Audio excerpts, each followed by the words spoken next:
This video introduces students to the executive branch of our federal government. We're going to kind of focus on the federal government, though.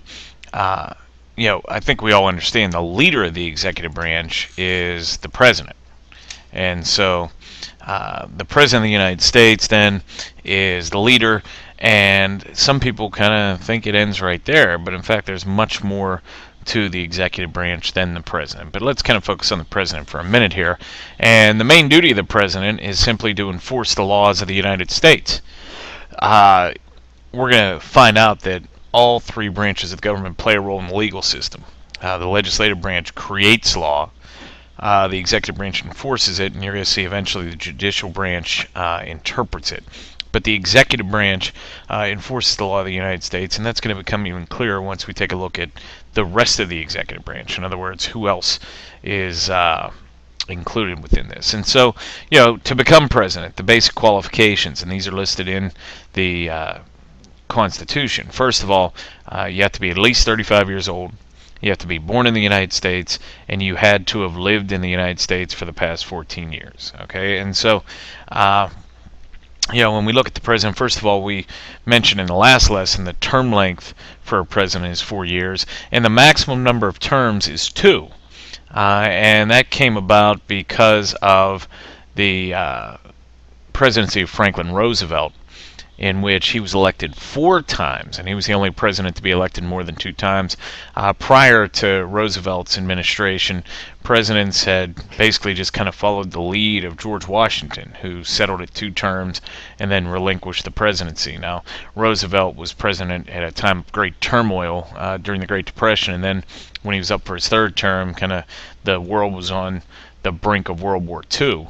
And so he decided to stay on, and he won 4 terms, though he only served 3 terms plus about a year of the final term. But after that, the Constitution was amended to limit presidents being elected twice.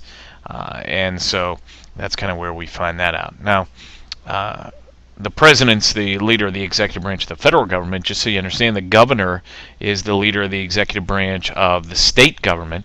And if you look at a local government, like a city, a township, a borough, we often call the executive mayor. And so, those are the executive branches through the different levels. Now, you on your own, just so we don't date this video, you on your own should be able to fill out the names of the president, vice president, what party controls the White House, and also the current Pennsylvania governor. And so I'll let you do that on your own. Hopefully you won't need to research that, but if you do, the internet obviously would be the place you could find them. Now, as far as the rest of the executive branch, I'm going to start out with what's known as the presidential cabinet. And the cabinet is comprised of the chairpersons of the 15 permanent executive agencies. And these people act as advisors to the president. They meet on a regular basis, and these people are basically the experts in their area, which is realistic because we don't expect the president to be an expert on everything, basically. So, with the presidential cabinet, you see some of the different departments. Now, these aren't all 15. I'm going to focus on the 3 major cabinet positions in a minute, but you see the different departments. Agriculture obviously deals with farming, the Commerce Department, Education, Energy, Health and Human Services, Housing and Urban Development, the Interior, Labor, Transportation, Treasury, Veterans Affairs, and Homeland Security, which is our newest cabinet department, which came about after 9/11. It was created specifically in response to handle the threat of terrorism from the outside. Now, the 3 major cabinet positions, and in 2013, these are the current chairpersons of these departments, but the 3 major cabinet positions are Secretary of State, Secretary of Defense, and Attorney General. And the Attorney General is the person who is the chairperson of the Department of Justice. And those are the 3 major cabinet positions. The Secretary of State acts as a liaison between the president and other foreign leaders, whereas the Secretary of Defense obviously is handling the military, and the Attorney General handles the entire Justice Department and the federal court system. Now, the rest of the executive branch is made up, first of all, of the White House staff. Now, that could be There are different positions that are traditional. First of all, the chief of staff is kind of the president's right-hand man or woman who schedules their appointments and who's basically kind of the liaison between the president and everybody else.